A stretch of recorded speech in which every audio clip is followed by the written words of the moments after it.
Ayun, kasama ko ngayon ang isang bayani ng Pinas. Recently, Grabe naman ako bayani. nandito si Mr. Allen Baloy, aka Baloyski, aka Greed. Ayun. Kamusta naman ang pakiramdam ngayon? Yun yung pinakaunang question natin. Kamusta ang pakiramdam mo, men? Siyempre, grateful kay Lord kasi nakapasok na yung invite. Yung...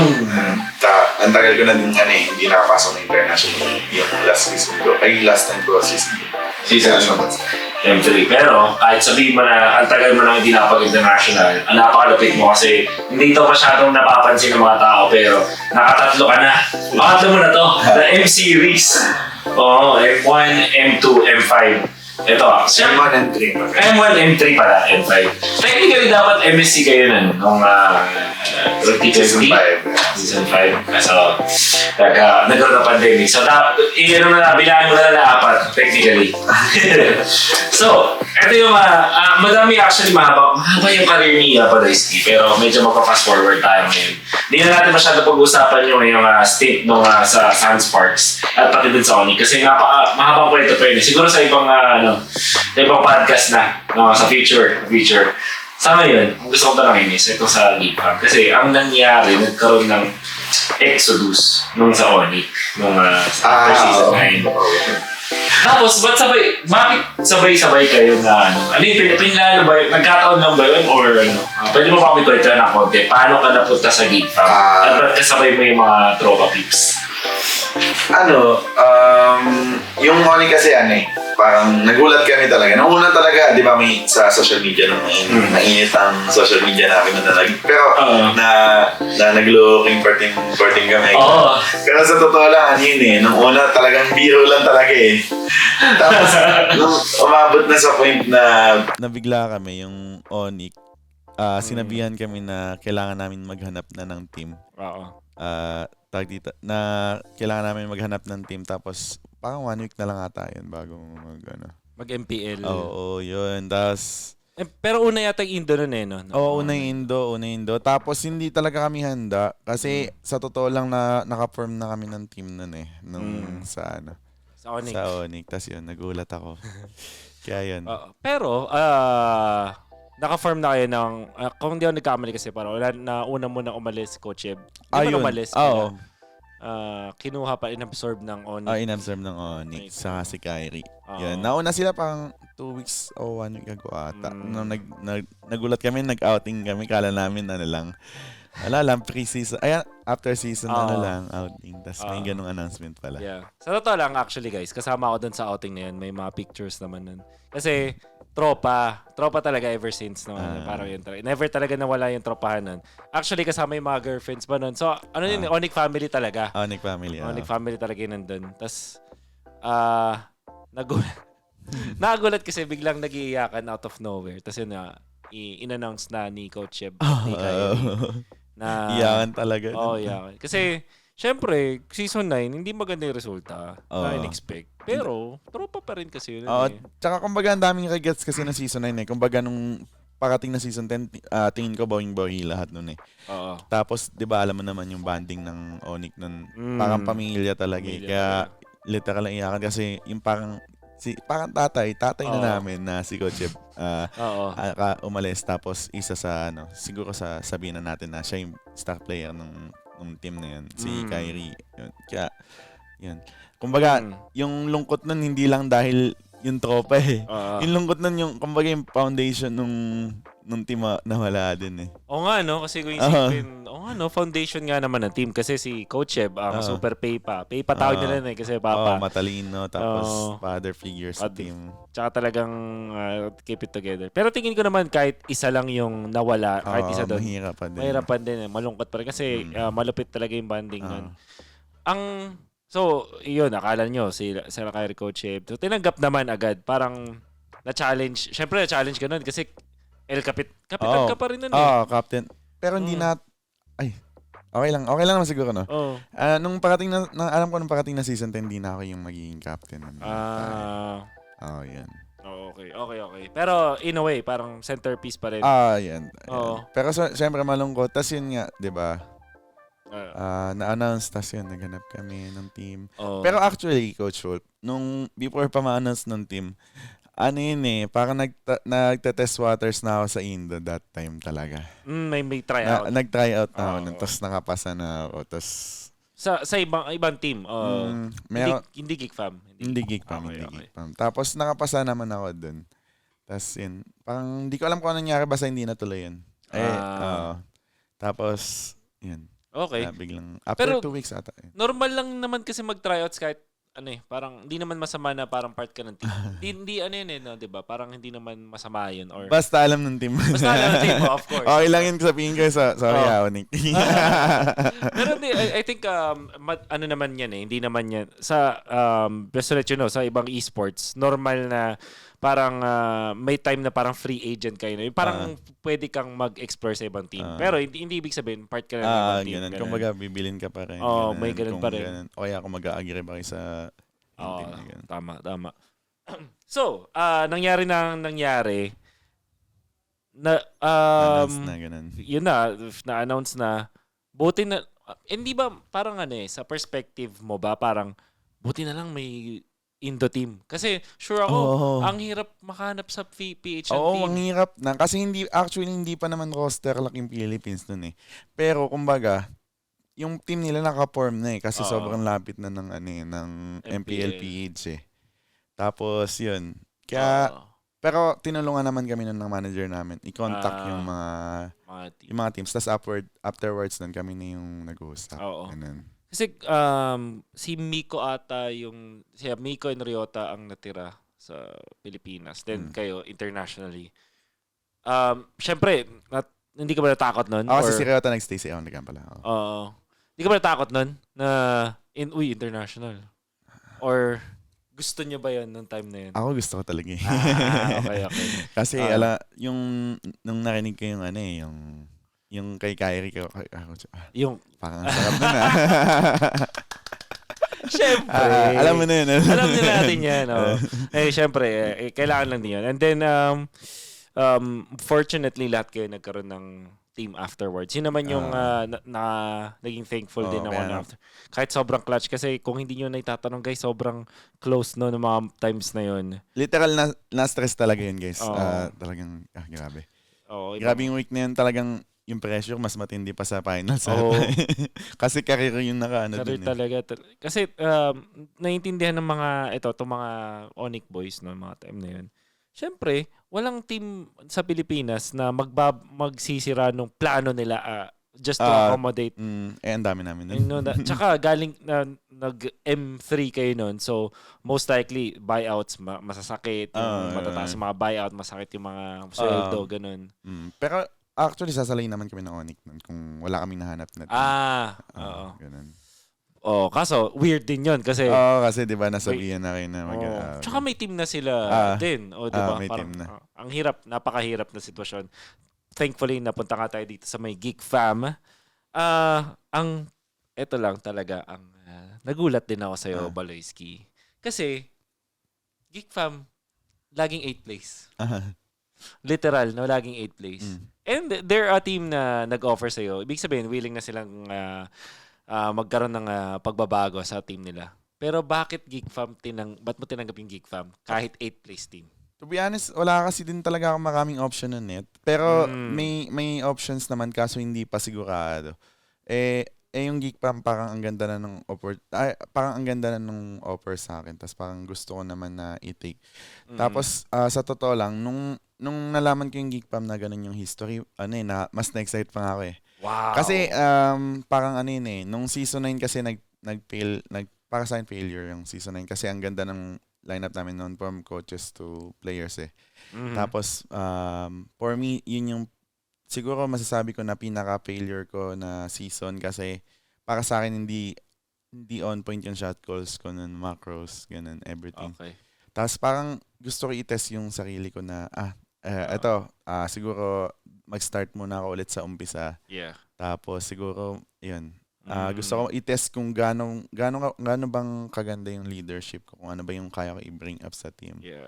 Tapos syempre, isa pa doon na, alam mo naman na pag pumunta ka sa ibang bansa, di ba, syempre, yung respect, mahirap kunin yun Feeling ko, pagka pumasok ko sa Geekpam, parang, feeling ko instantly may respeto nila ako. Tas, parang feeling ko madaling gumalaw, madaling magturo, ganun. Kaya, isa yung Geekpam sa pinaka-kinonsider. Okay. So, tinanggap mo agad yung role na parang, syempre, dahil galing ka sa trust the process ka talaga. Trust the process talaga. Oo. Alam mo ba agad na kasama mo si Hades ng mga time na yun? Actually, si Hate dapat yun eh. Oo. Yung papasok sa Geekpam, kaming dalawa talaga na hit nun. Kaso nga lang nung time na yun, ang try out ko post-4. Si Hatred that time, nag-try out ng post-4 tsaka jungle. Tapos, ang gusto niya pala talaga nun, akala ko kaming dalawa na. Ang gusto niya pala, ang nasa puso niya pa talagang ilaro nun, post-4. Tapos yun, nagpaubayan na siya sa akin. Kaya yun yung nangyari, si Hades na lang yung kinuha. Okay. Tapos yun, nakaramdam-ramdam ako na mahirap na palang mahirap naman mag-post-4. Malalapit na yung mga post-4 dito. Okay, focus na lang ako sa roamer para shot call na lang, ganun. So, ibig sabihin, ano ka talaga? Alam, post-4 talaga designation mo na? Oo, post-4 talaga. Okay. Talaga, okay. So, well, anyway, sa mechanics ba yun? Kaya nag-5 sa totoo lang kasi, nung time na post-4 ako, aggressive heroes nun eh. Tapos that time natatandaan ko ang meta nun mga Savior, Parsa, mga high ground heroes, Cecilion, Eve. Sabi ko, parang hindi fit sa akin. Parang gusto ko mag-roamer ulit. Okay. Kumbaga kung babalik man ako sa post-4 that time, kung yung mga hero nun aggressive eh. Tapos yun, parang tanay ko mag-post-4. Tapos parang doon gumanda yung scrims namin. Siguro balik na lang ako. Magbalik na lang ako ng 5. Oo. And I believe na sobrang daming trial and error ng mga time na yun. Kasi syempre, wala pang actual na lineup. Tapos ang gulo pa, parang alam ko ng mga time na yun, palitan, grabe, MDL, MPL, akit baba ng mga teams. Ganun. Wow. Okay. So, meron doon part na eventually na parang nakita-kita ko rin sa ibang mga usap-usapan na bukod sa paglalaro, ikaw din yung nagturo ng madaming bagay doon sa mga sa mga players. Sa team ko. Sa totoo naman siguro, hindi ko na itatanggi para magpa-humble lang. Pero yan, kasi nung dumating talaga ako sa team, sobrang daming kulang talaga sa decision making, sa macros and everything. Kahit nga, yung pag-setup ng turtles, hindi nila alam. Tapos yun, tinuro ko lang yung mga basics, ganun. Konting micro, na mga natutunan ko, halimbawa lang kila Marky sa laning, halimbawa kay Kyrie kung paano pumasok sa link, anong timing, ganun, farming, basta ganun. Di, nag-benefit pa pala na kasabayan mo yung mga Onyx boys kasi may kasi sa totoo lang, habang nagiging kati mo sila, yung mga magagandang nilang ginagawa, napapansin mo yun eh. Kaya kumbaga, pag yung next mong ka-team na hindi ka sanay, sabi ko, ba't parang hindi ganito yung ginagawa niya?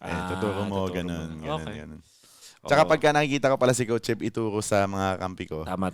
Tapos sabi ko, eto tinuro ni Coach Cheb dati. Turo mo dito, ganun. Alright. So, nung season 10, yun yung first, balita ko ay marami ding mga challenges, diba? So, nasabi na natin about preparation. Siyempre, language, ayan. Nung unang-una, siyempre, baliw-baliw yung language. Grabe yun. Paano nyo niraos yun, yung language barrier ng mga unang beses? Di ko na matandaan, pero seryoso, sobrang hirap nun. Kasi sa totoo lang, stress na ako nun. Kasi si Mark that time, natagalan siya makapunta sa Indo nun. Talagang, literally na one week late siya. Start na yung Indo ng 1 week, pero wala pa siya sa Indo. So, ang nangyari, yung jungle namin nun, literal kahit konting basic English, wala siyang alam. So, ayun, doon ako nagsimula na aralin yung mga basic nila. Kasi nung una talaga pang ewan ko, wala akong planong magbahasa eh. Kaya ang comms talaga English eh. Tapos parang doon ko ng pagtuto hindi pwede. Para maging komportable din sila aral talaga. Pero in terms of communication nun, seryoso lahat, sobrang hirap. Parang ang kaya ko lang sabihin na, Turtle, come here, ganun. This. Follow me, ganun.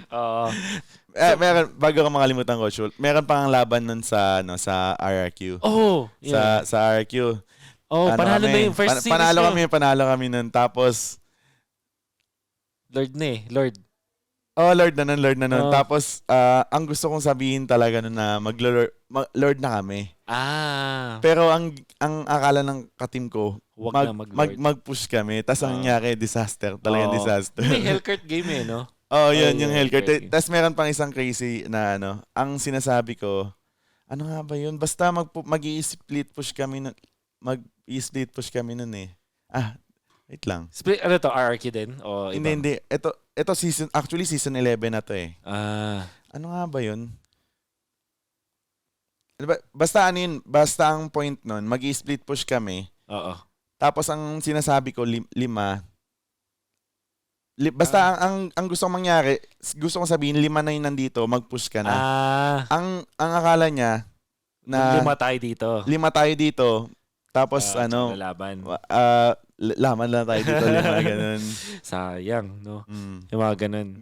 Daming communication problem. So, okay. Well, yun. At ngayon, so, ang na-realize ko din kasi after talking to you guys, syempre na nakikichika din naman ako, mas maganda pala na mag-aral ka na lang ng bahasa kesa mag-aral sila ng English. Ang layo ng diferensya. Oo. Kaya kami din naging mas malakas yung season 12 kasi mas naging fluent ako magbahasa in-game eh.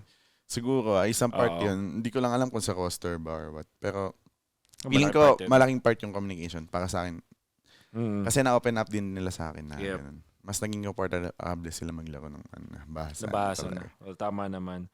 As yun namanggit mo yung kay Hades, nagkaroon ng konting problems. I think 2 weeks ata na hindi nyo siya kasama maglaro. 2 weeks. So, 2 weeks ng MPL hindi siya 2 weeks ng preparation, 2 weeks ng MPL. So, ang daming puntos agad na wala. Imagine kung nanalo kayo ng RRQ. Actually, feeling ko kung umabot si Hades ng week 1. Hindi, kumbaga 1 week before MPL, 2 weeks before MPL, tingin ka pasok kami sa playoffs nun. Kasi isang series lang kailangan namin ipanalo. Literal. Kasi, was Onic yung pinakahuling in fairness, nanonood kasi kami noon doon sa Pilipinas. Alam ko kasabay ng MPL yun, tas yun nga kasabay yung Onic. Nakikita ko yung naluluha din si Coach Chef noong time na yun eh. Kasi, syempre, technically, dapat tropa kayo, pero hindi sila pwede mag-throw. Hindi naman. Professional. Ayoko din naman na magpatalo sila, syempre. Gusto kong makapasok kami sa playoffs, yung deserve namin. Ganun. Tama. Pero nakakatawa yun kasi nung natalo kami sa Onic nun, ako, umiyak talaga ako, pero hindi ako nagpakita sa camera. Nagtago talaga ako.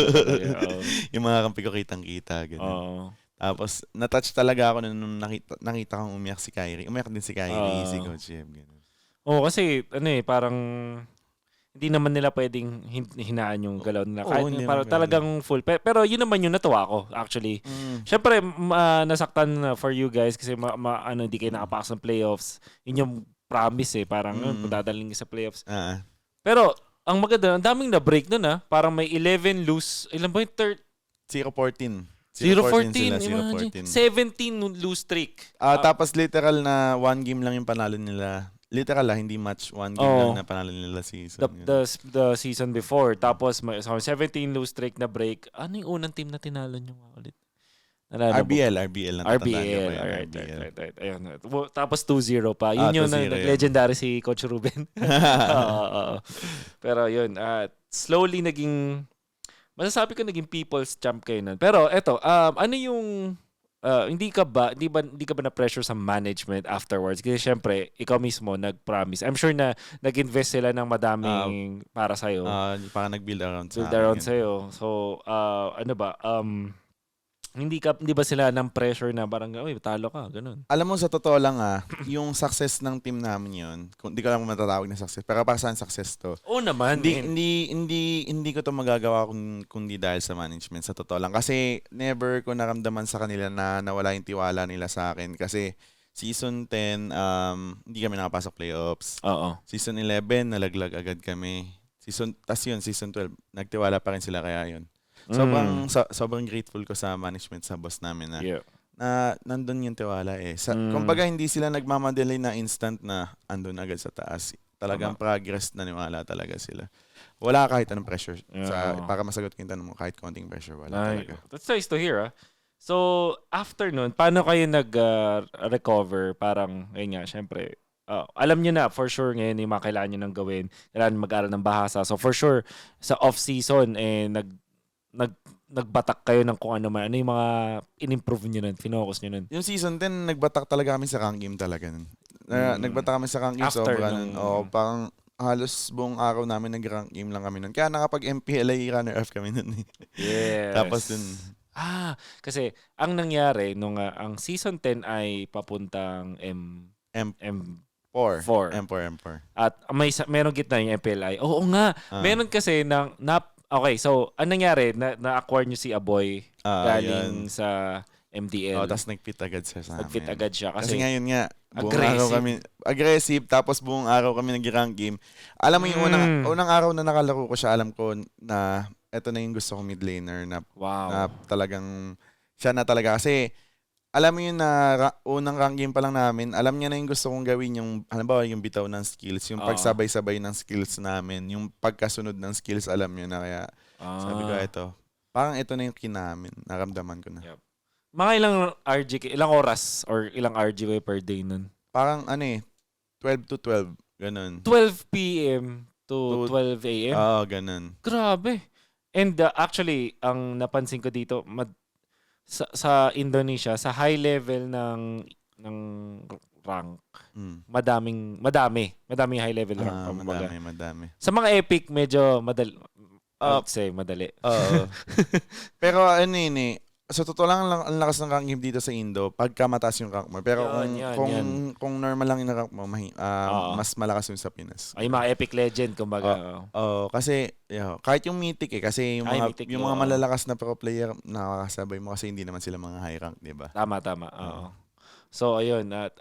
Batak na batak everyday. Kasi nagulat talaga lahat. Ito na, paparating na tayo sa MPLI 2022. Kung saan, nagpauso din kayo ng meta nun eh. Sakto din eh kasi si Hades ang specialty niya talaga is assassin, killers or damage. Damage type. So kung matatandaan nyo nung MPLI 2022 at nanonood kayo sa amin, yun yung may tawag namin dun sa cast ay LBM, Lethal Burst kasi talagang patay talaga. LBM meta. That's talaga. Parang Gusion Amon sa isang draft, no? Gusion Amon. Hindi, pagka walang Gusion Amon, ganun. Basta, kahit anong mangyari, Gusion Amon. Anong ginagawa anong hero ni Aboy? Mga Farsa, no? Paramis, Valentina, ganun. Valentina. Nga, masakit kasing Valentina. Eve, ganun. Tapos Benedetta sa gilid. Nagaganon kami. Hindi, sa totoo lang tanda ko pa yun. Ang madalas hero ni Luke nun yung pwedeng mag-combo sa Amon o Gusion So, naisip namin Predrin Gusion o kaya Grak Gusion. Yung kumbaga pagdadalaw si Mark Sure Kill kasi may stand. May stand, ganun. Kasi sobrang lakas ng burst ganun. Oo. Kahit ano bang katapat ng Fredrin, mga pakito no? Oo, yung time na yun kaya lahat ni Predrin Oo nga. Tapos hindi pa alam kalaban. Ganun. Tama. Tapos, nakagulat nun kasi, ang pinaka talagang nakamangha, natalo nyo, nakaabot kayo sa blacklist. Nakaabot kami sa blacklist. Tapos, ang blacklist nun, kaka-champion lang. Tapos, full lineup nila yun. Full lineup nila yun. Tapos, tinalo nyo ng 2-0. Ang nakakabaliw nun kasi, yung Geek Fam, sila din yung tumalo sa blacklist ng isa pang MPLI. Nung unang MPLI. Nung unang MPLI. Pero ito, iba kasi, Ube versus you guys, tas natalo nyo. Tapos, nagkaroon pa ng konting issue na baka daw hindi seryoso. Hindi seryoso whatsoever. Pero, I think, init din ng blacklist kasi may IESF pa sila. So, parang nakausap ko naman, seryoso naman daw sila. Pero saan kahit seryoso sila o hindi? Kasi, kahit tournament yun, seryosohin mo talaga yun. Iba man yung sobrang seryoso ka na talagang M5, M3, seryoso pa din sila. Imposibleng hindi sila seryoso. Hindi lang talaga intense. Ano ba pinakaiba nun? Basta may pinakaiba yun, guys. Pag mga pro player, alam yan. Hirap din explain Parang seryoso ka, gusto mo pa rin manalo. Sa dalawang sitwasyon, gusto mo manalo. Pero dun sa sinasabi nating intense, sa parang M5 form, parang hindi ka papayag talaga na matalo ka. Parang ganun. Hindi yung gusto mo lang manalo, yung talagang di ka papayag. Kumbaga yung utak mo nun, nagsasanggo, nagsusuper saiyan. Ultra instinct na lahat na eh. Pero ayun, nagbigay syempre sa inyo ng confidence yun. Kasi tinalo niyo pa RSG, no? Oo, yun pala yun ba yung una namin tinalo? Hindi, Blacklist mo na pala. Meron pa na una, I think RRQ o yung RQ Sena ba yun? Sa RRQ Sena muna. Pero yun nga, muntik pa kami dun eh. Tapos nung nanalo kami sa Blacklist, biglang, ayun na, 2-0. Akyat ng confidence. May isa pa eh, RQ, tapos may isa pa yata. Hindi, RQ na. Nung una nun, natatandaan ko, Orange Esports sa atin. Oh, yun, Orange. Hindi ako nagkakamali. Tapos ang notable yung RQ Sena, tapos eventually Blacklist yung Big Boss kasi parang sila yung nasa dulo nun. Sila yung nagpili sa amin. Yung pa, malupit. Then, umabot kayo sa RSG, natalo niyo yung RSG. Ay, sila pa rin nagbe-Benedetta. Nagbe-Benedetta sila. Tapos yun sa Onic, my God. 2-0 na. 2-0 na. Tapos game 3 lamang dahil na-invade namin na na-invade sobra. si Super Kyrie. Ayun lang na overhype kami that time talaga. Pero alam mo yun, walang nag-expect sa inyo na makakabot ng gano'ng kalayo noong time na yun. And I think magiging common term to, Baloy, kasi in terms of fan base tsaka yung paniniwala ng mga tao, hindi gusto nila kayong manalo. Pero alam nila hindi kami mananalo. Baka ganun. Gusto ka lang nila supportahan. Na-feel mo ba yun sa mga tao? Madami. Kaya nga sobrang grateful talaga ako sa fans namin. Alam mo yung season 10, sobrang konti nila. Pero yung mga loyal na simula, kilala ko sila hanggang ngayon eh. Kasi tanda ko ito lang yung mga nanonood sa amin ngayon eh. Kumbaga, konti man yung fans namin ngayon, dumami na sila. Hindi man ganun kasing dami katulad ng fans ng iba. Pero alam mo yun na, sila pa rin yun. Sila pa yun. Parang, nakataba ng puso na ito yung pinaka-favorite ko na fans sa akin na. Yung fans ng Geek kasi solid. Kasi nandun sila simula nung umpisa. Nagtiwala talaga eh. At madami rin naman na convert na fans. So, eto, doon sa MPLI, tingin mo, syempre, may paparating ulit na MPLI, di ba? Gusto mo na bang kunin this time yung MPLI? Oo. Ayoko manimala sa curse na yun. Gusto kong kunin yun, syempre. Tsaka kasi lahat ng kayang kunin championship. Kasi matanda na din ako. Kumbaga kung anong kayang kunin championship, kunin na yan. Kasi hindi ko alam kung hanggang kailan pa maglalaro, diba? Maganda mindset yan Baloy. By the way, yung sa MPLI din, ang excited daw doon kasi LAN event ulit yan. So dadating yung mga super tropa natin. Ginawa ng MPLI kasi parang napansin nila na medyo namamaliit yung tournament nila. Ginawa nila. Nilakyan nila yung prize pool. Kinontian nila yung qualified na teams. Yeah. Ginawa nilang offline. Baka maging competitive. Yun yung maganda dun. Kaya feeling ko yung MPLI this time magiging competitive. Alright. Sobra. Meron ka bang at least top 3 teams na gustong na inaabangan ngayon sa MPLI? Siguro wag na natin sabihin yung sa Onic Indo, no? Kasi Matic naman kasama na sila dun. Pero ang inaabangan ko talaga, Echo, syempre. Ay, oo, syempre. Syempre, di ba? Oo. Tapos RSG, kasi para sa akin, sa lahat ng nakaka-scrim namin, sila yung pinakamalakas. Wow. Okay na lang. Tapos yun, coach, yun talaga tingin ko RSG talaga. Yan. Tapos, bukod sa kanila, syempre may mga ibang region sa, sa China ba? Excited ka ba doon, mga kalaban? Sino pa ba? Mga NA, ganyan, or... Sino ba excited ako? Ako excited ako sa sa Homeboys eh. Homeboys. Oo. MY, Malaysia. Oo. Kumbaga, nakita ko ang angas kasi nila sa sa tournament eh. Hindi yung angas na nanginginis ako. Sabi ko, pang sarap kalaban nito. Pang exciting ayon. Kasi pakapalag, ganun. Oo, pang nadadala nila yung yabang nila sa laro eh. Nice. Very nice. At we're not talking about yabang na yung masamang yabang. Masamang yabang. Yung angas, ganun. Iba kasi yun eh. Tapos, ang alam mo, gusto ko lang i-share din ang Homeboys, feeling ko, they cracked the code sa Malaysia. Feeling ko, ang magandang import pag Malaysian ka is Indonesian. Para yung language barrier, hindi madali lang. Oo. Yun. Okay. So, MPLI, last question na lang regarding MPLI. Ilang porsyento ang ilalabas ng Geek sa paparating na MPLI? 100%. Siyempre. Ayoko namang hayaan yung teammate ko na mag-chillax doon. Siyempre, yun nga. Matanda na eh. Pero- Tulungan niyo naman ako kumuha ng championship.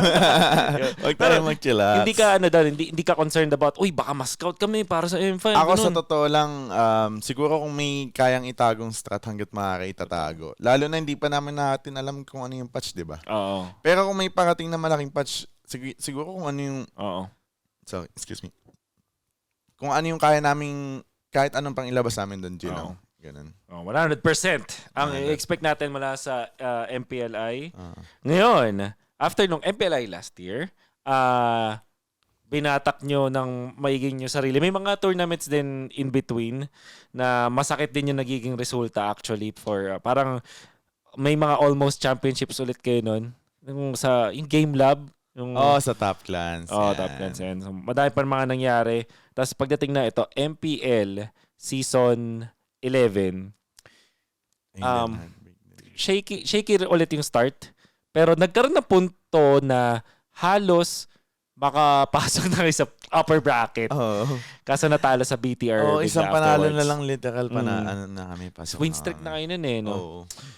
At nangyari ay nakakarap niyo yung EVOS. And then you started 2-0. Everybody was already Counting EVOS out. Counting EVOS out. Kasi wala na. Tapos na eh. Ang nakakatawa, at least ang siguro ang pinaka consolation doon eh nakaabot naman yung EVOS doon sa final. So at least may ganung factor. Hindi naman kayo natalo sa team na nalaglag agad. Kumbaga, may paybalag, may tira naman yung nakatalo sa inyo nun. Pero masasabi mo bang etong season 11 isa sa mga biggest na heartbreaks mo? Sa totoo lang sobra. Kasi ano yun eh, alam mo yung nasa moment ka na gusto mo iangat yung Geek Fam kasi di ba hindi nga nakapag-playoffs. First time ramdam playoffs. Na yung regular season kasi feeling ko ako kasi nung playoffs feeling ko kung makapasok kami, makalampas na namin yung lower, feeling ko sure na kaming MSC. Feeling ko lang Hindi naman sa pagyabang. Pero yun yung feeling ko that time. Parang season na to. Ganun yung feeling ko nun. Kaya sobrang laking pagsisisi nun. Kasi okay lang naman siguro sabihin yun. Malaking part kasi ako sa drop nun. Sa drop ng team. Tapos, ako yung nag-force ng join nun. Sorry, guys. At least umamin ka. Pero kasi, yun yung way ng pagsasabi ko dun sa kateam ko na coach na, hindi, nagtitiwala ako sa'yo kahit pangit yung laro mo. Kasi sa scrim nun, sobrang lakas naman ng laro ni Lok nun. Guys, hindi sa totoo lang, kahit sabihin na nakakatawang isipin na Joy yung nagpatalo nun or something. Pero hindi talaga, hindi diba? naman hindi yun talaga yun. Sa totoo lang, hindi talaga. Kahit nga magkamali-mali pa siya dun kung maganda yung performance ng apat na Exactly. Diba? At saka, sabi natin isang hero pick na Joy, may siyang pang hero na isipin. Hindi ganun may bans pa na mangyayari. Diba? And, sabi na natin, i-entertain natin ang mga tao ngayon. I-patronize natin sila. Okay, fine, sige, may problema dun sa Joypick. Pero what else pa yung masasabi mo, kahit quick summary lang na tingin mo dahilan kung bakit na reverse sweep kayo nun? Mental ba or mechanics? Sa akin talaga mental talaga. Hindi pa handa yung team namin hindi pa handa yung team namin. Kita naman yun kasi basta naramdaman ko talaga hindi talaga handa naiintindihan ko naman kasi inexperienced pa naman yung teammates ko nun. Ilang rookie yung kakampi ko nun hindi pala rookie. Sophomore at rookie. Tapos si Mark hindi pa experience sa sa offline yun. Tama. First time niya yun. Kasi hindi pandemic offline. Pala pandemic siya first time niya pala sa MPL na sa Indo pa. Alam niyo naman yung Indo, guys. Hindi niyo alam, guys. Ang lupit ng Indo fans. Ang ingay talaga. Grabe. Sige, mga nakapanood ng M4, alam yan. Yes. Ako, I can attest to that. Especially with EVOS. EVOS, RQ, Onyx. Yung Onyx pa nga, hindi pa nga yun yung peak nung time na yun, season 11. Talagang malala na yung RRQ. RQ talaga. Tsaka yung EVOS actually. EVOS. Maingay talaga. Ito, hindi ako nagbibiro dito. Dumadagundong talaga. Literal. Tagos sa white noise yata yun. Tagos ba sa white noise yun? Makakamdaman mo yung kalabog yung kalabog. Yung tunog wala. Yung tunog, makakamdaman mo. Grabe. May mga maririnig ka din siguro mga na manlalaki. Hindi mo manlalaki. Mandatrash talk sa'yo. Tapos lalo pa nakakaintindi ka na ng bahasa sa medyo. Gets mo na yun. Pero ayun, diba? Parang Nung nabigyan ng isang game yung EVOS noong time na yun, Ako feeling ko, sorry. yung Game 3, di ba, parang nakabalik sila ng momentum.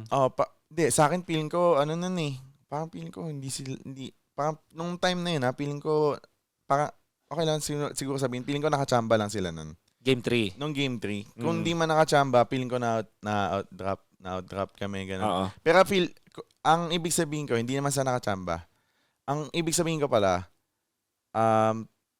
hindi namin mali yung hindi dahil malakas yung EVOS kaya kami natalo ng Game 3. Nagkamali lang kayo. Nagkamali kami, gano'n. Okay, Tapos okay. nung Game 4, sabi ko, ay parang iba na yun.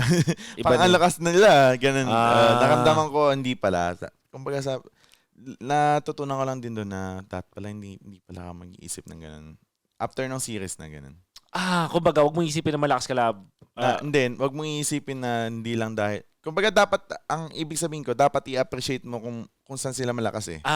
Para mas ma-decode mo. Hindi mo pwedeng itanggi sa sarili mo na hindi mas malakas kami dyan. Hindi laging pwedeng ganun eh. Dapat minsan din eh. Dapat minsan appreciate mo din na malakas sila para somehow ma-decode sabihin na ma-decode mo kung paano ba talunin yung Yun yung... Napakagandang napakagandang lesson yan, Mr. Baloyski. Kasi parang siguro ang naisip niyo nun, okay, sige, swerte lang nagkamali yan. kami, ganun. Pero hindi mo naisip na nung moment na yun, tama kasing ginawa nila. Tama Tas yung ginawa kayo nila. mali. So dapat, wag mo hayaan na ganun yung gawin nila. ganun. So that's so good. So ang nangyari, yun nga, natalo.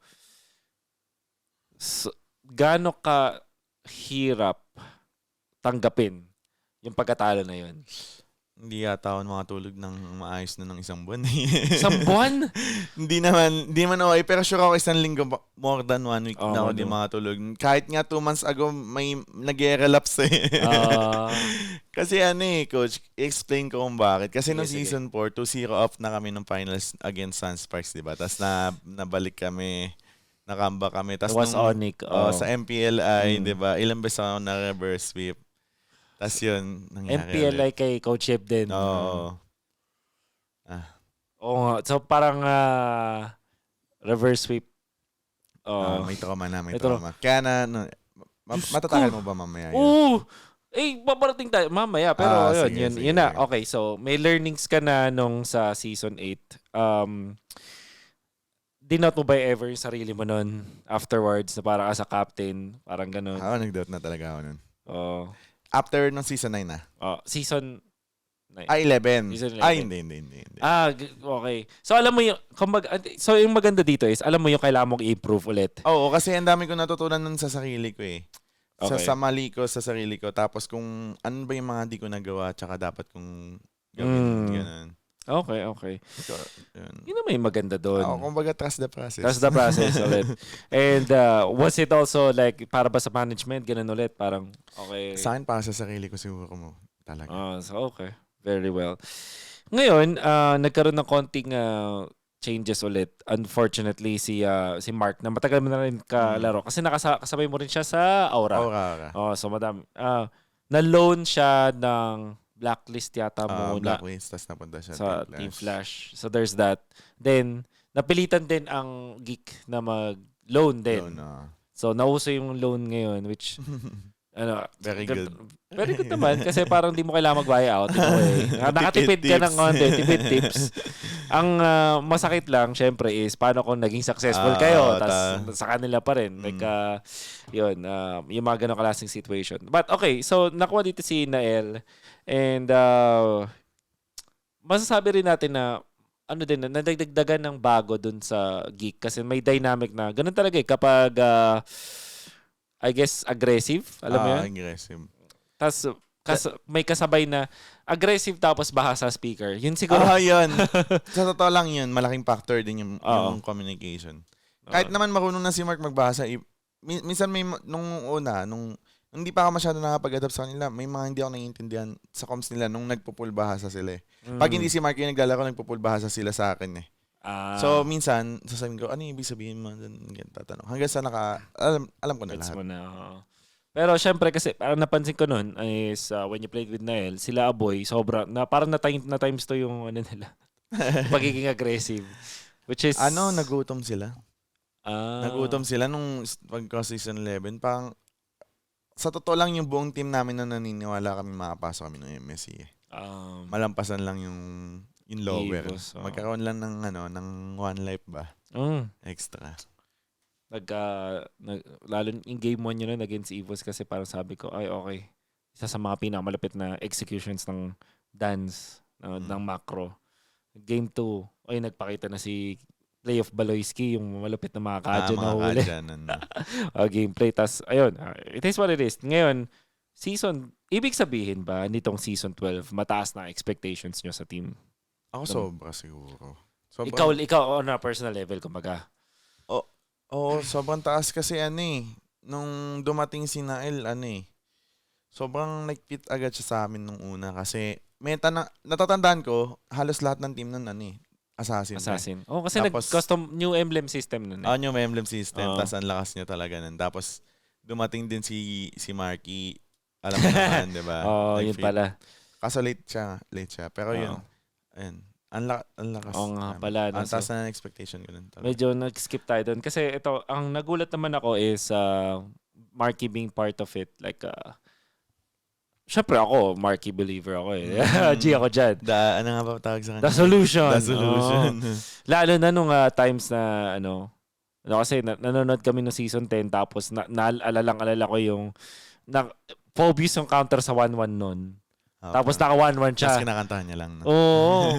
Yun yung kinakantahan niya. Yun na malupit. Nakalimutan, Evos ata kalaban na nun eh. Or Evos yun. So yun. Tapos no season 10, biglang ding naglalaro si Marky, nagkaroon ng problema sa BTR, whatever. At syempre, happy ako na kasama niya siya dito. However, Kadera yung kasabay niya, which is in a way, malakas. most improved siya nun. Nagulat sa totoo lang, nagulat ako nun. At the same time masaya, syempre Marky, si Marky. kasama mo si Marky ganyan. But of course, you had to make do with it. Nag-adjust na rin din kayo. So parang paano ba yun? Kasi syempre nung season 11 nga, ang sinabi ko nga sa'yo, coach, parang kulang kami talaga sa experience nun di ba? Oo. Alam naman natin si Marky, naging gating ko na yan, batak sa tournament yan. Alam kung halimbawa lang na dumating siya, sure ako na malaki mako-contribute niya sa buong team kay Kadera, sa team ko, sa akin, ganun. Kaya excited ako talaga nang dumating siya. Pero dumating ba si Marky na tanggap niya na may chance na hindi siya makalaro? Ako tingin ko hindi. Gusto niya maglaro. Kasi alam niya na yung team namin last season nagpapalitan, di ba? Parang half season na nung hindi na. Parang nung season 12 regular season. Sa bagay.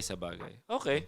So, yun naman ang masabi ko din kay Marky. And I can attest to this. Etong, di na siya bata pero the technically bad boy nga yan. Yung kaya siya naging semi-bad boy, guys. At kaya siya na tuwan-tuwa din si Kero. Kasi maganda kay Marky, hindi siya kinakabahan kahit anong mangyari. Wala, hindi yung kinakabahan si Marky. Matibay ang loob. Which is walang kinakatakutan. Super duper rare sa mga players ngayon. Hindi man nating masabing siya yung best gold mechanics, alam mo yun. Ang tournament kasi, coach, 'di ba, hindi lang mechanic, mentally din eh. Mental talaga. Hindi lang mechanic, macro, mental, tatlo 'yan.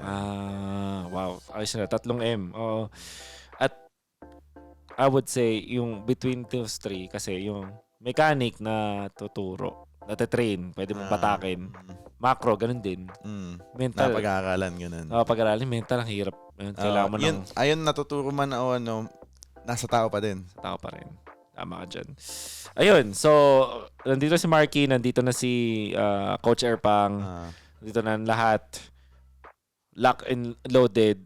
Halos ganun ulit yung nakakatawang sitwasyon doon. Halos top 2 ulit. Pero, bago yun. Nakita ko nag-share ka recently. After ng lose streak, ano yun? Ano bang record nyo nun pagkatalo nyo sa Aura? 1-5?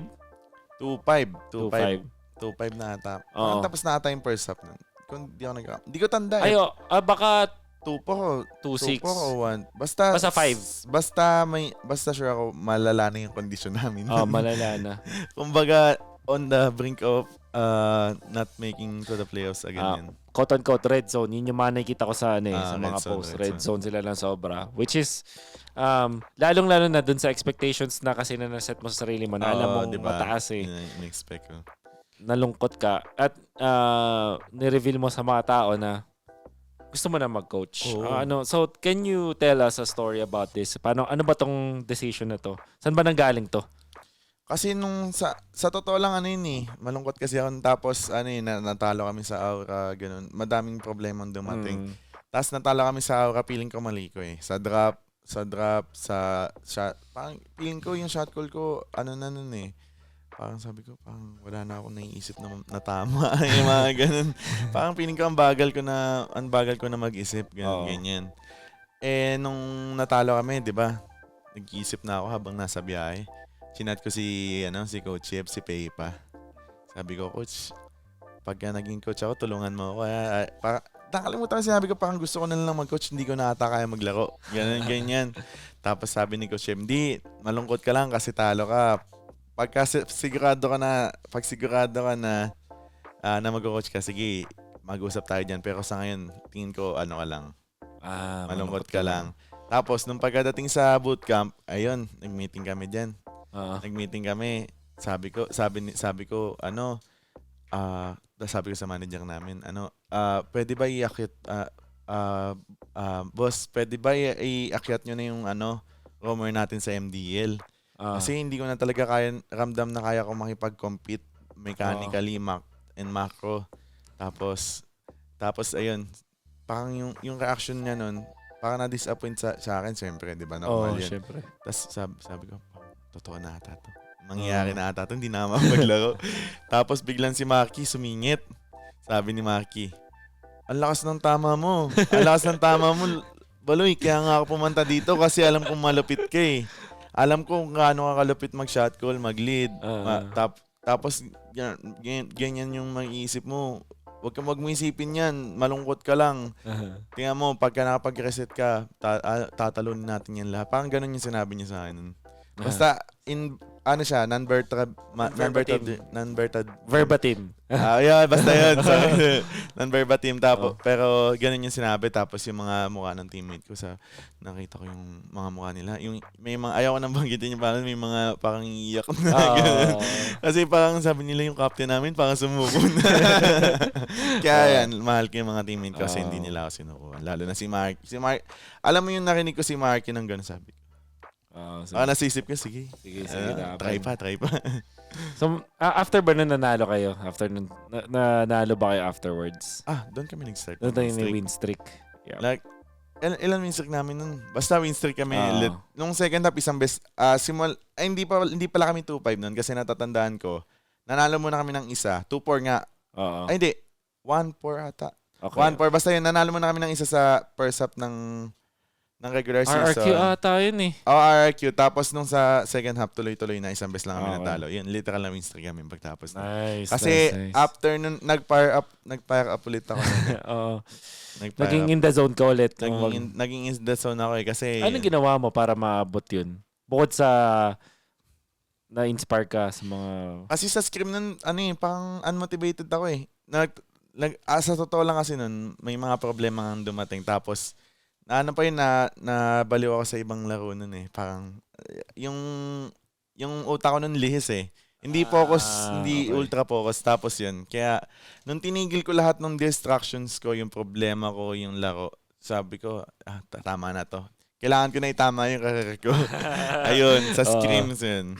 Okay, so binawi mo lang sa, ayun lang, basically, nagbatak ulit. Nagbatak, yun, ganun. Okay. Now, win streak, sadly natalo sa Dewa. Tapos na 0-2 sa Dewa. Dahil doon nakadepende kayo bigla sa Dewa kung makapag-bracket. Mananalo sila sa RQ. Oo, pero hindi nga na nangyari. Ang naging resulta, Dewa ang kalaban. Which very scary sa aming mga Filipino fans. Kasi 0-4. Hindi lang 2 beses, 0-4 pa yung resulta doon sa Dewa. So, paano nyo in-approach tong playoffs? Matanong ko lang, parang, ano ba to? Kasi may mga teams na, alam mo yun, ang paghahandaan lang muna yung unang katapat. Yung Kasi mga nakatapat, susunod syempre. na, Bahala na. So, pinaghandaan nyo ba yung Dewa muna? Sobra. Tapos, sobrang handa lang kayo sa Dewa. Sobra. Hindi kayo natakot na parang, paano na yung mga susunod? Ako nung una, natakot talaga ako. Sabi ko kasi hindi pa kami nanalo. Pero kasi naalala ko, nung first half na natalo kami sa kanila, may naging problema kami nun eh. Communication problem. Tas, basta may problema kami Sa team? sa team nun. Okay. Tapos yun nga, tanda mo, di ba nung sinabi ko, hindi pa ako focus doon. Tapos nung leg 2 naman, hindi naman dahil lang sa akin. Pero alam mo naman na malaking part ako ng team kasi since nga ako yung captain shot caller, wala akong tulog nun. Ba't ka walang tulog nun? Problema. May tumating ulit. 4 hours lang ata tulog ko nun. Oo. 3 hours. Basta ganong, sa mga nakakilala sa akin, alam na kailangan 8 hours yung tulog ko para gumagana yung tandaan na kasi. Tapos yun. Pero ayoko naman i-consider na dahil lang doon.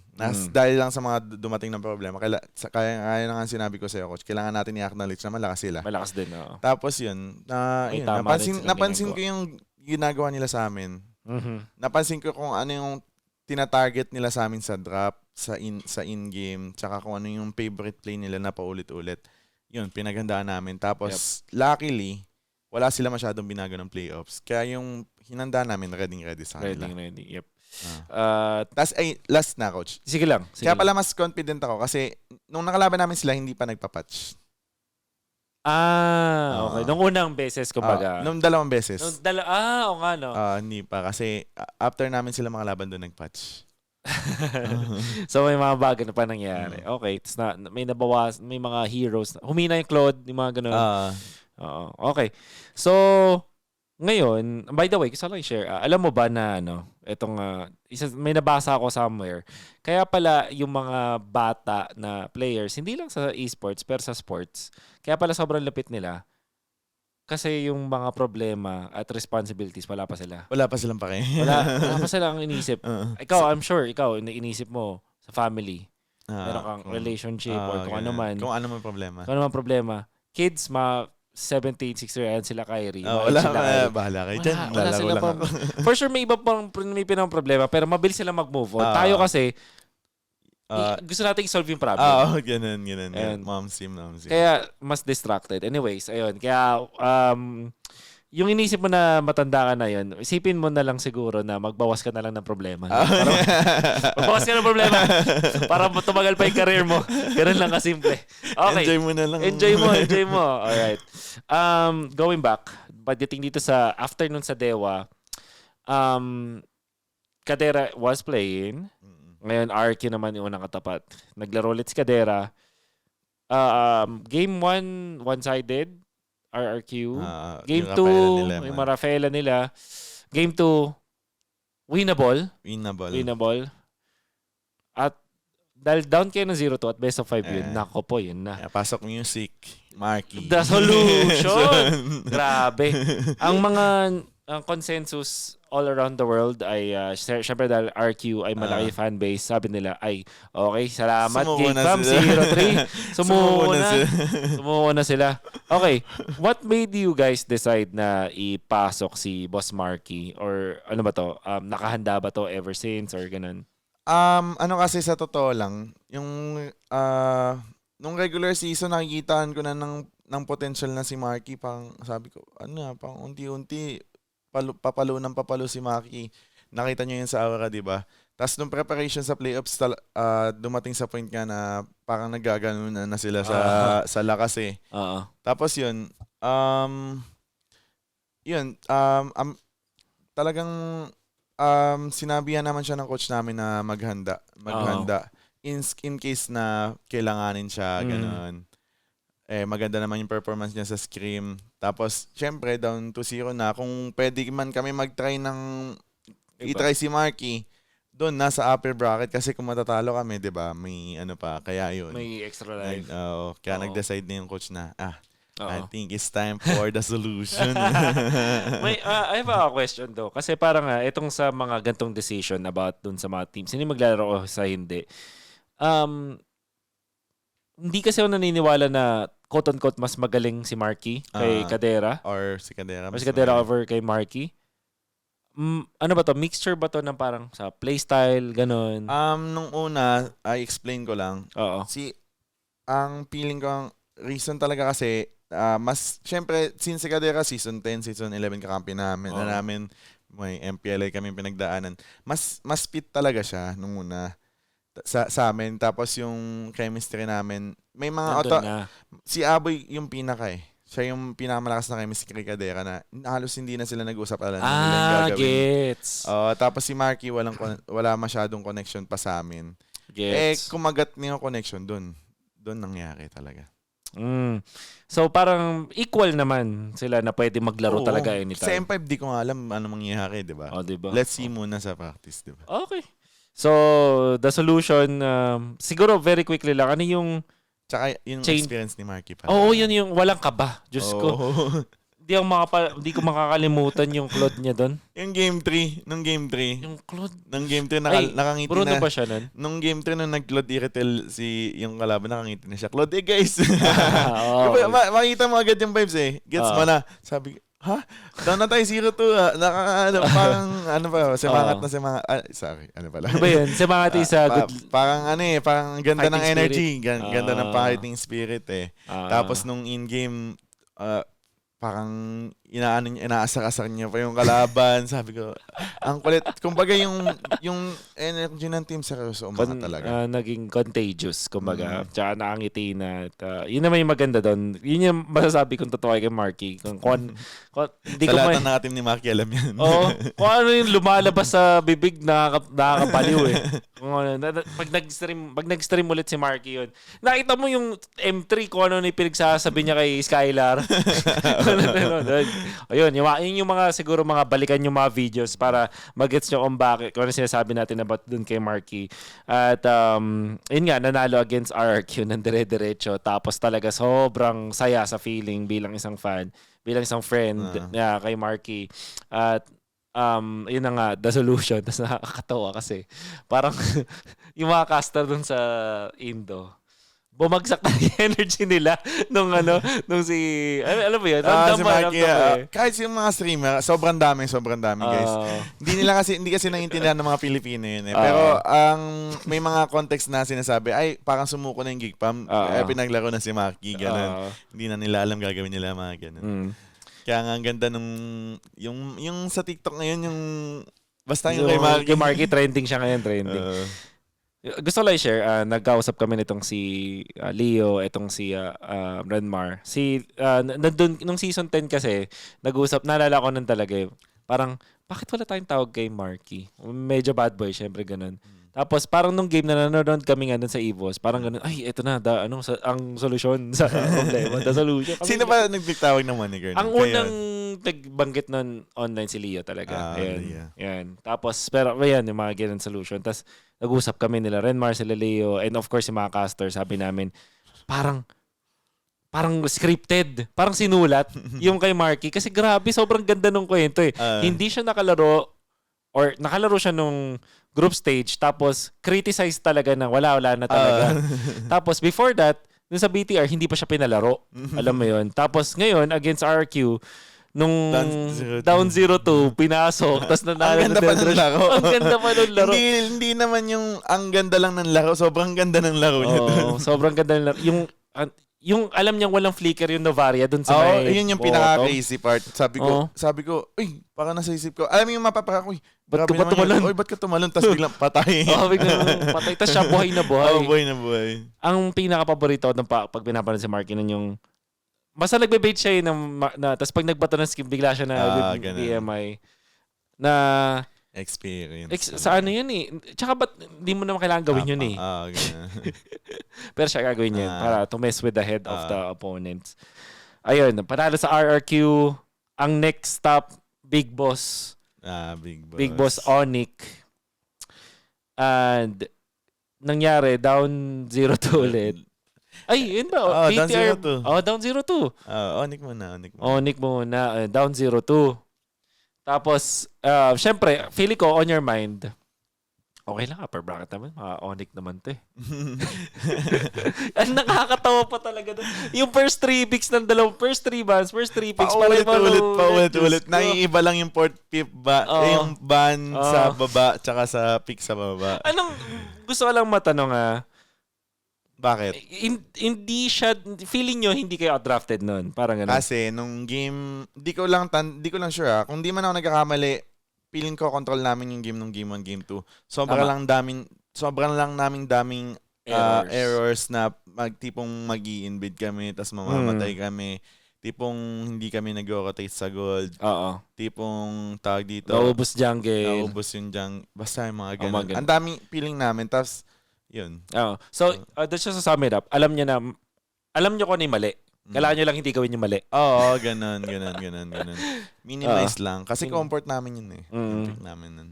So, nangyari na nga yung epic game, epic comeback, mga unbelievable na pangyayari. Wait lang, coach. Bago ko makalimutan. Kaya guys, tandaan nyo na hindi lahat ng pinipilit na pick nagkakamali yan. May reason yung team bakit nila pinipilit. Kaya lang nagiging minsan kasi pinilit mo tas talo eh. Yeah, ma-appreciate din yung paulit-ulit na tas nanalo. Ang maganda dito, pinilit nyo tas nanalo. 0-2 tas naging 2-2. Diba? So, it works. Sometimes it works. Tsaka hindi naman totoo, hindi naman 100% yung outdraft. Alam mo yun? May mga outdraft talaga na games. Pero winnable, sure. diba? Pero ito, winnable parehas eh. Ang nakamangha dito is yung di ko makakalimutan to. Baloy, ikaw ang gumawa ng play na to. Lugi na. Naubos na kayo. Pag-push. 3 na lang kami nun. 3. Walang niya. Rafaela Valen ba? Rafaela Paramis Lapu. Wala yung marksman. Wala yung jungler. Yun yung big brain baloy. Quote unquote. Ay, mula kay Mirko. Paano mo naisip yun? Sa akin kasi nakita ko yung timer ng Lord. Parang feeling ko, parang feeling ko kung di man sila agad makapag-Lord, mapapapangit nila yung wave namin eh. Oo. Sabi ko, kailangan kong humanap ng paraan dito. Feeling ko pag hinintay ko yung pagkatalo namin, talo na kami. Oo. Tapos naghanap ako kung nasan yung Iksha. Natatandaan ko, tinignan ko muna yung red nun kasi baka mag-red siya. Kasi Iksha, di ba? Baka mag-red. Tapos nakita ko sa mid, takbo na agad ako. Yun. Nakakonsil kayo nun eh. Parang hindi ako nakakonsil nun. Pinabilis ko lang si Luke. Alam namin walang flicker yung Iksha. Kaya alam ko na once na nag-show sa map, since sa Kapayala ko, kayang mahabol kasi may flicker din ako. Tapos yun, luckily nag-show yung edit sa taas ata nun. Tapos yung Iksha nasa mid. Yun. Oo. Error ba ni CW kung isipin? Para sa akin, error siya. Pero sinabi sa akin ni Kahiri, nakakagulat lagi daw yung mga play ko eh. Wala. Which is, I agree naman. Meron pa yung yung sa Farsa, yung Ruby. Dewa ata yun? Dewa. Yung salaman sa Dewa. Oo. Blind, rin ba yun? O, yun eh? Instinct sobra.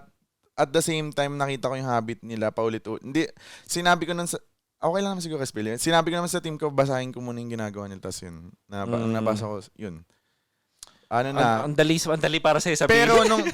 Pero nung moment na yun, nag-expect ako na may lilitaw. Tapos, bigla na lang gumalaw yung kamay ko. Alam mo yung nag-init ka na, tapos, andito to. Bang! Yung alam mo na hindi ko plinano gawin yun eh. Pero alam kong meron nandun, sure ako. Tapos bigla lang doom. To sum it up, guys. Inaral niya yung kalaban, but at the same time, wala eh. Balay na to eh. Hindi naman. Sa totoo lang nag-init lang. Kumbaga sabi ko, bahala na kung magkamali ako. Pero kasi, pag Ruby kasi, parang hindi naman siya talagang... Well, high risk pa rin siya in a way. Pwede kayo mapa-disaster noon, time na yun. Pero kung wala kasi kayong ginagawa, yun kasi yung... in-explain ko din sa mga caster friends ko na tuwan-tuwa ako sa Geek Fam. Down 10K, down 4K, down 6K, doesn't matter. Basta may conceal play tayo. Mag-conceal play tayo. Gagawa tayo ng kill. Which is, I think, unique with you. Particularly you sa'yo, Baloy. Other teams, pag ganun na yung sitwasyon, wala na, mag-farm na lang. Kasi maghihintay na lang magkamali kalaban. Kung di man ako nagkakamali, alam ko natutunan ko siya kay Coach Sheb eh. Tapos parang na-improvise ko na lang siya sa sarili ko na mag-ganon. Kasi, tawag dito, ang natatanda ko sinabi niya na huwag yung hintayin yung pagkatalo niyo, gumawa kayo ng paraan. Parang Tama. ganun ata eh. In a good way niya sinabi yun eh. Oo. Tapos, yun, unang paglabas kasi ng conceal favorite ko na eh. Nagagalit pa nga ako nun sa mga, nung time na meet ako, nagagalit pa nga ako sa mga ano ko nun eh, mga roamer ko na, Kinukuha yung conceal. hindi nagko-conceal. Ah. Mahilig sila mag-encourage that time. Tapos ako, hindi, kahit anong hero nyo, conceal kayo lahat. Ganun. Nako. Swerte lang nila, yung mga Rafa ngayon, kailangan mag-favor eh. Ayun. Hindi yung mga favor nun, siyempre, pag mga Rafaela, sure na yan. Paano pa kaya kung pwede dati kasi pwede dalawa, no? Dalawang, Diba? double Hindi ata. conceal. Ay, oo. Dati. Conceal, hindi. Magkasama yung encourage, tsaka yung... Yung conceal. Ay, hindi. Hindi. Ano ko ba? Pinagsama. Pero hindi, alam ko dati, pwedeng dalawa kayo may conceal. Pero ang Ay, oo, tagal, pwede. ang tagal lang maabot. Pwede. Tapos pag binenta mo, pwede... Ay, hindi. Kailangan mo pa rin mag-ipon ng Hindi ata charge. iniipon dati. Ay, Basta bumili ka lang. Hindi Oo, basta bumili ka lang. Basta yan. Basta ganun. Yun yung dati. Ngayon, fortunately, guys, at yun yung kay Baloyski, at least pipili ka, favor, tsaka conceal. Pero pag conceal talaga na ako, nahawakan ni Baloy, iba na. Okay, so, nangyari na nga yung sa Onyx, na Game 5, tas wala eh, biglang nag-link si Mr. Kyrie. Ba naman kasi yan. Ang galing na nga ng coach mag-drop, pinapahirapan palalo ni Kyrie eh. Kumbaga yung ibang link, sige mag-link ka na dyan. Link ka na dyan. Si Coach Sheb, yung play niya, alam natin yan. Onyx pa lang kami, alam na namin na pagka may play yan sa Assassin, na nakita niya sobrang ganda, wala. Walang butas kumbaga. Alright. So that happened. BTR naman ngayon yung kalaban. Kumbaga, one game na lang, M5 na eh. Pero it is what it is. Hindi naman kayo nalungkot nun nung natalo sa Onyx. Sa first time Kasi 5 games pa rin eh. Hindi pa rin. Siyempre may second life eh, no? Bago magsimula yung tournament pa lang, hindi pa nga bago magsimula yung playoffs, pang ine-expect na ng lahat, wala nang tatalo sa Onyx kasi galing sila sa MS. Tapos nung pagdating ng playoffs, yung MSC lineup nila walang talo. Kaya sobrang, sabi ko, kung na-test namin yung Onyx dito, kailangan lang namin sila pag-aralan pa ng mabuti. Try namin ulit kung makaakyat kami. Ganun. Yeah. Kaso, siguro ang mahirap sa matalo ka sa upper bracket is kailangan mo paghandaan muna itong BTR. At hindi ka naman pwede mag-skip. Kailangan mo talagang paghandaan. So for sure, you prepared against BTR. At kitang-kita yun sa first 2 games, handang-handa kayo. Even yung third game, na nakalamang kayo at literal tatapusin na lang. Alam mo, kung natalo yun, hindi ko alam kung paano ako matutulog. Oo, kasi ibang cases. So, nangyari na nga yun. Tapos nag-game 5 pa. Kamusta yung mental nyo noong mga time na yun? Wala na. Sanay na. Nangyaring nag-game 5 namin 2 beses eh. Tapos isa pang factor doon, hindi yung fans ng BTR hindi kasing lala ng RRQ eh. Okay. Tapos nagdag mo pa nga nakapag-practice. So, in a way, handa naman kayo. Tapos na-apply mo pa rin. Ay, sige. Ano yun? Tsaka yung game 3, game 4, kami nagko-control ng game eh. Kumbaga, hindi siya yung reverse sweep na muntik na sila yung nagko-control ng game, ganun. Parang doon kami, bigla sila lumakas. Anong ginawa ng mga to? Nag-super sa akin bigla, kaya mga ganun. Okay. And then, in-apply mo pa rin yung recognize na malakas sila. Ganun. Ayun. At dumating na nga yung game 5. Relatively one-sided. Maganda rin yung draft niya kung hindi ako nagkakamali. Wala, comfort na eh. Marky, Angela. Angela, tas ako nag-Ruby na ako nang sabi ko, Angela Claude Ruby. Puro nga, signature comfort. picks nga. Grabe. At tinalo na nga ang BTR. Ako lang naman, bilang isang fan at tropa, isa sa mga sweet moments, I would say, na natalo yung BTR, kumbaga, ni Marky. Para kay Marky. Para kay Marky. But at the same time, ano na yun eh, nakakatuwa kasi hindi mo siya may isip ng moment na yun. Kasi mas may isip mo, oh my God, M5! Yun. Oo. Ang lupit ng talon mo doon, Boss Balay. Muntik na matumba. Grabe, no? I think, I was in the building at unbelievable kasi talagang nobody expected you to go to M5. Ako in-expect ko. Ako talaga may sinabihan ako ng Sure. na Hindi sure M5. Malampasan yung Dewa. Pag nalampasan yung Dewa, singin ko sure M5, ganun. Pero Pero hindi, kailangan mo maging confident sa sarili mo, Dewa. Pero yun. pero sa sarili mo lang yun. Pero ito, Pero nung pagtaas namin manalo sa BTR, hindi ako makapaniwala. Sa totoo lang, may feeling na ganun pala yung hindi ako makapaniwala. Alam mo, nagtitingin na kami, nag-mark yun, nagigakapan kami. Sabi niya, Kigagi. okay lang magmura dito. Kigagi, totoo ba to? M5 tayo. Gagi, yung huli natin, M3 pa. Ganun, sabi, di talaga makapaniwala. Ang hirap nga matulog nun eh. Alam mo yung... Expected mo na to, imagine mo, expected mo na pero hindi ka pa rin talaga makapaniwala. Kasi dream ng lahat ng pro player makapasok sa M-Series. Ayan. Ang hirap talaga matulog. And alam mo, sa lahat ng mga fans, I think yung Onyx Season 8, etong grupo na to, pati nung Season 9, well, particularly Season 8 na develop yung mga fans na parang ang saya mag-root for Onyx dun sa Onyx time, tapos yung lahat ng kulitan nyo sa camera, gano'n. Makikita nila, mamahalin nila. Oo. Yun. Kung gaano ng kamahal ng players at isa. Oo, ganun talaga. Parang sobrang saya na yung Onyx, tinalo kayo ng full potential at na-challenge nyo yung Onyx. Sila na Coach Ebet, si Kyrie. Tapos parang sinabi nila, sige, di kami pwedeng mag-back down, gagalingan namin, galingan nyo rin against BTR. Pinakita nyo yung best nyo. Tinalo ni Marky yung kanyang previous team. Na siya pa yung nakita ko yung post din ni Crystal, which is yung girlfriend ni Marky, na sinabi ni Marky na hindi daw siya makapaniwala lalo kasi siya yung naglaro. Instead na iba. So, ako nakausap ko nga si Marky eh. Sabi niya sa akin, nagulat din daw siya na paglaro siya, handa lang talaga daw siya kahit kailan. Pero natatandaan ko nung sa RQ na laban nga, hindi siya masyadong nakatulog nun kasi hindi naman siya nag-expect na maglalaro siya. Kaya sobrang proud ako sa sobrang ganda. Sobrang proud ako kay Marky. Yeah.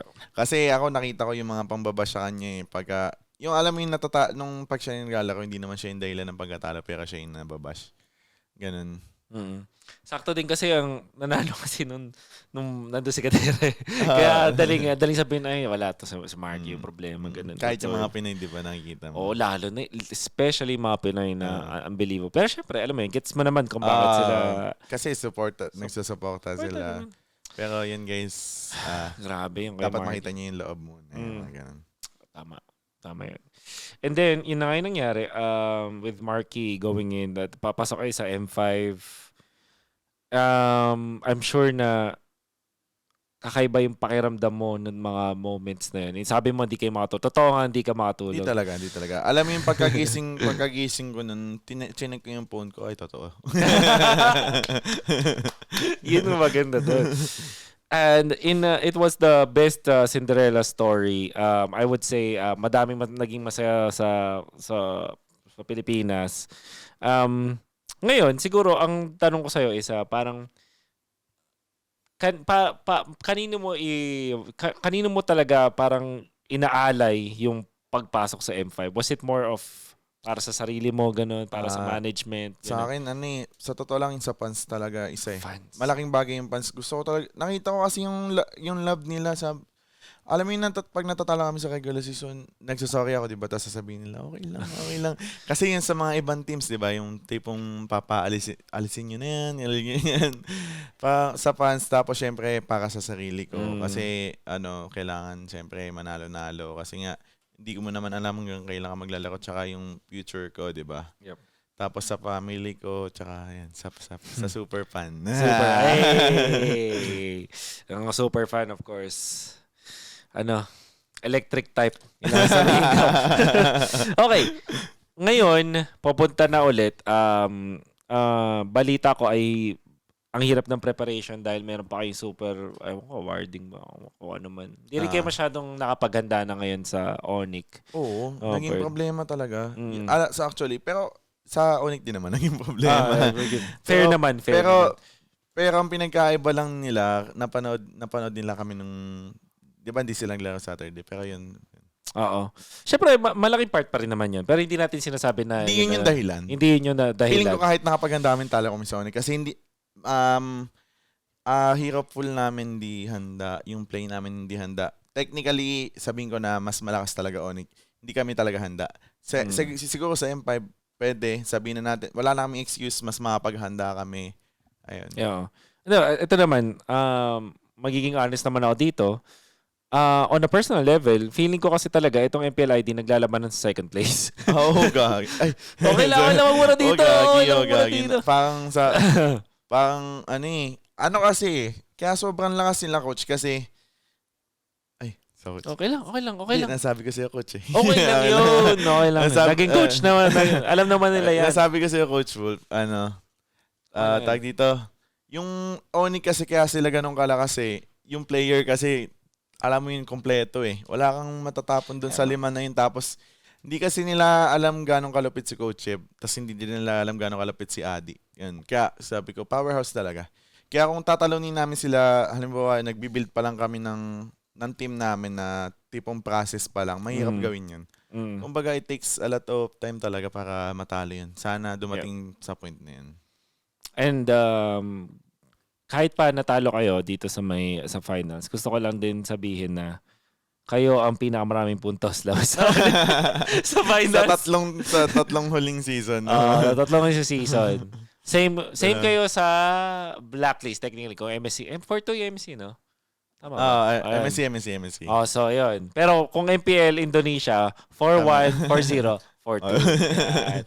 At ang masasabi ko naman yung grabe yung play mo, Baloy. Paano ito lang siguro ito na yung pinakahuling question ko about dun sa playoffs na yun. Kasi ikaw na mismo nagsabi matanda ka na. Yun, sabi mo tumatanda ka na. I mean, sinabi ko rin to sa English broadcast.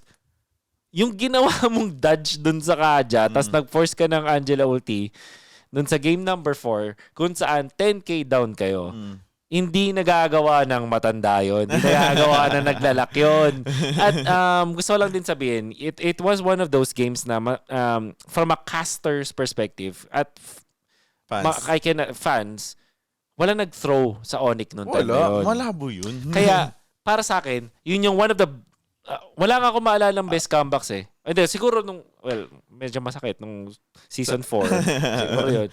Pero ito kasi yung pinaka one-sided game. Sobra. Na ibaliktad. Match point pa. Sobrang, I think it is definitely one of the biggest comebacks dahil wala namang nag-throw sa kalaban. So, yun, yung first question, paano mo nagawa yun?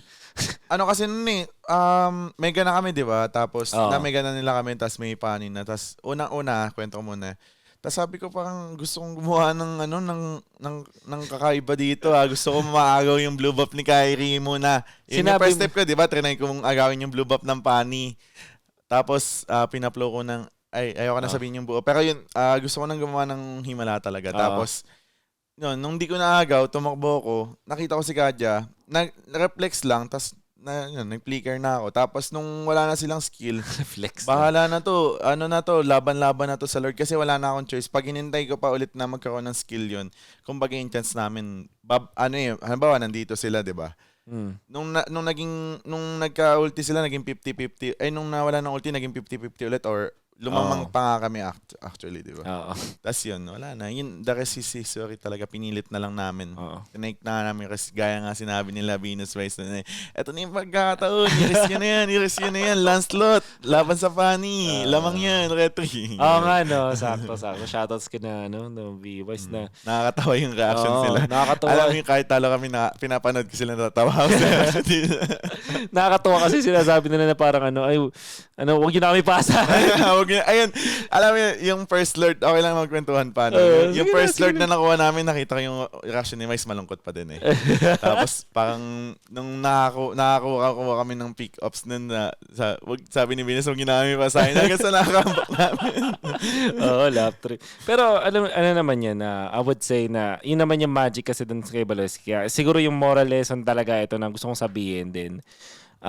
Si Baloy at I think one of the good traits sa kanya is sa'yo, pare ko, is gumagawa pa rin ng play kahit sobrang down na, which is kailangan. Typically hindi siya ginagawa ng ibang tao Alam mo yun? Hindi ginagawa ng ibang teams kailangan matutunan yun ng mga pro players para sa akin.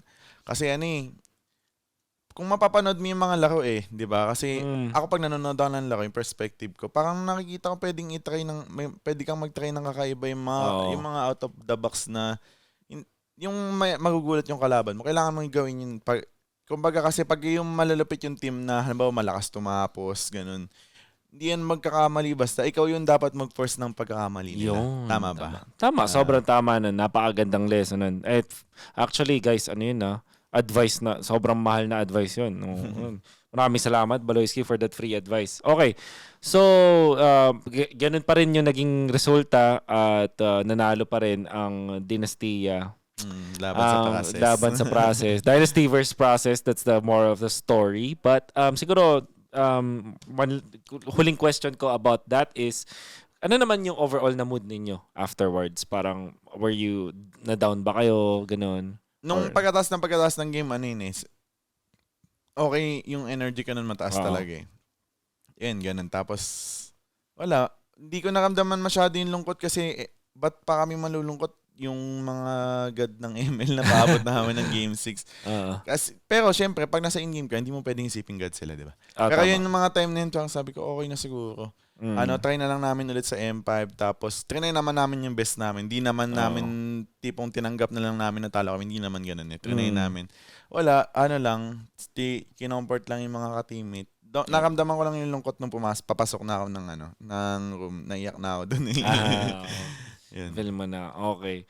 But of course, ang mahirap dito, syempre, kailangan parang masaya ka pa rin para kina Kyrie. Naman. Sa tropa, Pips. Tropa. Okay. Yan po ang kwento so far ng journey ni Mr. Baloy sa Geek Fam. And on behalf of the casters and ng buong Filipino community, sobrang proud kami sa iyo, Baloy. Salamat. At maraming yan, mga Pilipino pa nakikita ko yan. Hindi lang ako nag-react pero nakikita ko yan. Sobrang salamat, Baloy, actually, for fighting. Alam mo yun? Inspiration kasi ito You were an inspiration to us. So, thank you for that. And we will still root for you sa M5 kahit pa sa Indonesia. Yun lang represent mo. Hinihintay kong mangyari yung Pilipinas versus Indo. Ano kayang sa fans, di ba? Very well. You've heard it from the man himself. Mr. Baloy, ano ang susunod para sa'yo na kailangan abangan natin mga viewers? Pwede mo silang kausapin ngayon. Yung MPLI muna, syempre, gagawin namin yung best namin dyan. Pero yung pinaka-aabangan niya siguro yung M5. Kasi yun yung mas mahabang preparation sa amin. Namin pala. Tapos yun, sana yung success namin sa M5, maging kasing, kung di man mas mataas katulad ng M3, maging kasing success ng M3. Ganun lang. Okay. Maraming salamat, Boss Baloyski. Thank you, Boss Bolt. Isa kang legendary. Both Boss, sa Hall of Legends, guys. Wag naman. Okay. Anyway, thank you so much sa Baloyski at let's wish them luck. At kung ikaw ay nanonood dito at tapos na ang M5, comment mo kung ano yung naging resulta nila, Baloy, at kung gaano ka-proud sa ginawa nila Baloyski for that one. Because I'm sure that we will be. That's it for the podcast. Kita-kits sa susunod. Thank you, guys.